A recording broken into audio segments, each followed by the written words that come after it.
Hello बच्चों, let us solve the question. Question है हमारे पास, the pair of species with same bond order is. हमारे पास ऑप्शंस गिवन है, इसमें हमें देखना है कि सेम बॉन्ड ऑर्डर किसका है। इस क्वेश्चन में जो हमारा की कंसेप्ट है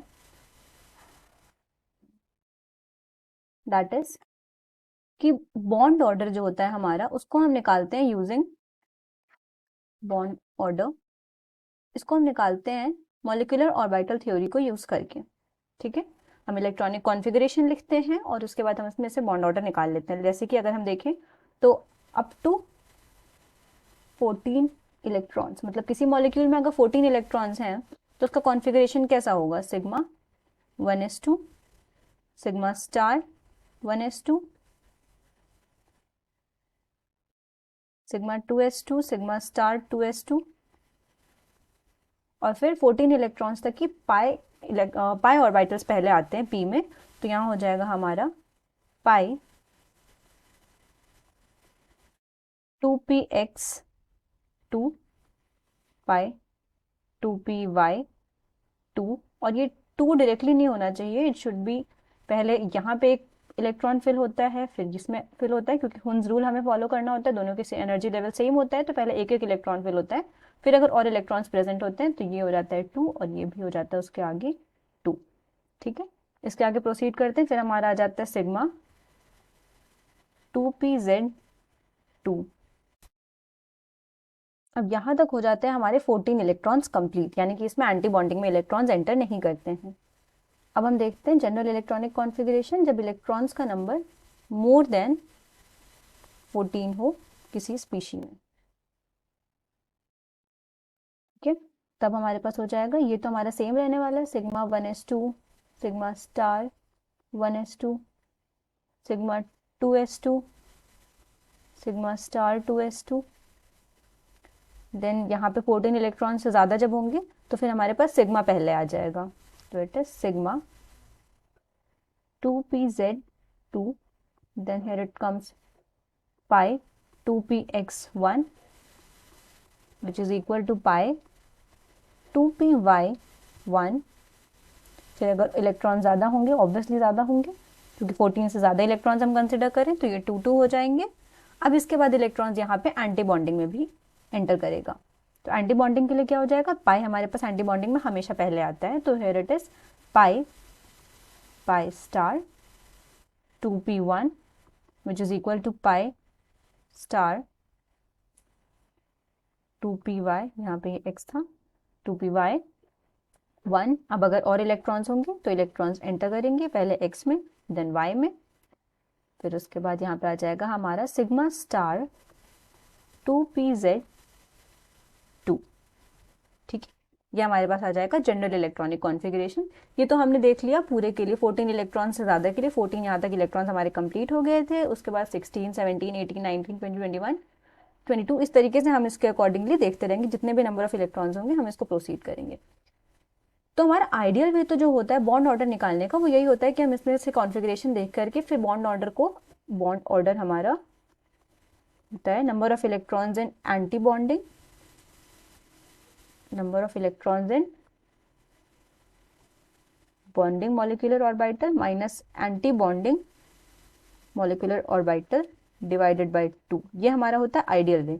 लेकिन इसको अगर हम अप्लाई करेंगे तो हमें इतने सारे ऑप्शंस में सबके इलेक्ट्रॉन्स निकाल करके सबको ऐसे कैलकुलेट करना, सबका इलेक्ट्रॉनिक कॉन्फ़िगरेशन करना, उससे हमारा क्वेश्चन बहुत लेंदी हो जाएगा और हमारे पास एग्जाम में इतना टाइम तो होता नहीं है।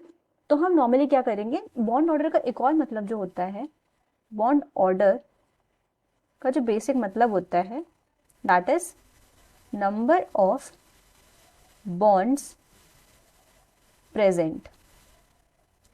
तो किसी मॉलिक्यूल में जो बॉन्ड्स प्रेजेंट है उसको हम बॉन्ड ऑर्डर बोलते हैं।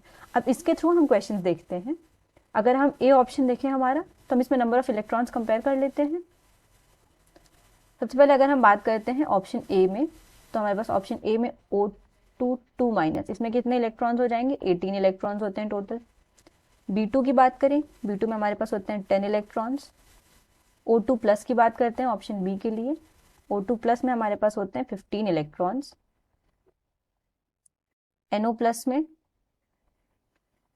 हमारे पास होते हैं 14 इलेक्ट्रॉन्स। फिर हम ऑप्शन सी पे आते हैं, दैट इज NO। तो NO में कितने हो जाएंगे हमारे पास, again it would be 15 electrons. CO में होते हैं हमारे पास 14 इलेक्ट्रॉन्स। डी ऑप्शन की बात करें तो N2 में हमारे पास होते हैं 14 इलेक्ट्रॉन्स और O2 में हमारे पास होते हैं 16 इलेक्ट्रॉन्स। ये तो हमने टोटल इलेक्ट्रॉन्स देख लिए। अब अगर हम स्ट्रक्चर की बात करें तो अगर हम N2 को देखते हैं, N2 का स्ट्रक्चर हम सबको पता है क्या होता है, N ट्रिपल बॉन्ड N। तो यानी कि यहाँ पे इस केस में हमारा बॉन्ड ऑर्डर क्या हो गया, इस केस में हमारा बॉन्ड ऑर्डर होता है 3। यानी कि जब 14 इलेक्ट्रॉन्स प्रेजेंट हैं तो बॉन्ड ऑर्डर हो जाएगा 3, क्योंकि अगर हम इसको इलेक्ट्रॉनिक कॉन्फ़िगरेशन के तरीके से भी देखते हैं तो हम देखेंगे 14 इलेक्ट्रॉन्स हैं, इलेक्ट्रॉन सब में इक्वली सब एक ही तरीके से अरेंज होते हैं इसमें, तो ये हमारे पास बॉन्ड ऑर्डर हो जाएगा 3। यानी कि N2 के लिए बॉन्ड ऑर्डर हो गया हमारा कितना, 3, और जहाँ पे भी 14 इलेक्ट्रॉन्स है वहाँ बॉन्ड ऑर्डर हो जाएगा 3। ये हो गया 3, NO+ के लिए बॉन्ड ऑर्डर हो जाएगा 3। ठीक है, ये हमने निकाल लिया। अब हम देखते हैं किसके लिए, हमें O2 के लिए पता होना चाहिए। O2 का स्ट्रक्चर हमें पता है, O डबल बॉन्ड O, ये होता है हमारा O2 का स्ट्रक्चर। यानी कि इस केस के लिए हमारा बॉन्ड ऑर्डर क्या हो जाएगा, simply it is equal to 2। दो बॉन्ड्स बन रहे हैं दोनों ऑक्सीजन के बीच में, तो यहाँ पे बॉन्ड ऑर्डर हो जाएगा 2। ठीक है, अब हम देखते हैं हमारे बाकी जो बचे हुए हमारी स्पीशीज हैं उनको कैलकुलेट करने के लिए। इजीली तो हम इसको कैलकुलेट कर सकते हैं। अब बाकी में देख लेते हैं। जब हमारे पास O2 2- है तो उसमें 18 इलेक्ट्रॉन्स है, तो हम ये वाला पैटर्न फॉलो करेंगे। यहाँ तक हो गए हमारे 14 इलेक्ट्रॉन्स, 14 के बाद आ जाएंगे 15, 16, 17, 18। यहाँ तक ये हमारा बन जाएगा किसके लिए, O2 2- के लिए हमारे पास 18 इलेक्ट्रॉन्स हो गए। तो O2 2- की अगर हम बात करेंगे तो बॉन्डिंग में कितने इलेक्ट्रॉन्स हो जाएंगे, कैलकुलेट कर लेते हैं। 1 2 3 4 5 6 7 8 9 10, 10 इलेक्ट्रॉन्स माइनस। अब हमारे पास बचा क्या, एंटी बॉन्डिंग में कितने होंगे, 1 2 3 4 5 6 7 8 माइनस 8 डिवाइड बाई 2, तो यानी कि ये हो जाएगा 2/2। यानी कि यहाँ पे बॉन्ड ऑर्डर हो गया हमारा 1, तो यहाँ पे हमारा बॉन्ड ऑर्डर कितना हो जाएगा 1। अब सिमिलरली अगर हम B2 का देखें तो B2 में देखते हैं अगर, तो B2 में हमारे पास टोटल 10 इलेक्ट्रॉन्स होते हैं। यानी कि हम अप टू 14 इलेक्ट्रॉन्स वाला पैटर्न फॉलो करेंगे, तो हमारे पास आ जाएगा 8 इलेक्ट्रॉन्स तो यहाँ तक कंप्लीट हो गए, उसके बाद 9, एक यहाँ पे होगा और एक यहाँ पे होगा 10। तो यानी कि अब यहाँ तक इसका ये इलेक्ट्रॉनिक कॉन्फ़िगरेशन रहेगा। और हमारे पास इसका क्या हो जाएगा, फिर बॉन्डिंग में कितने इलेक्ट्रॉन्स हो जाएंगे, 2 4 5 एंड 6।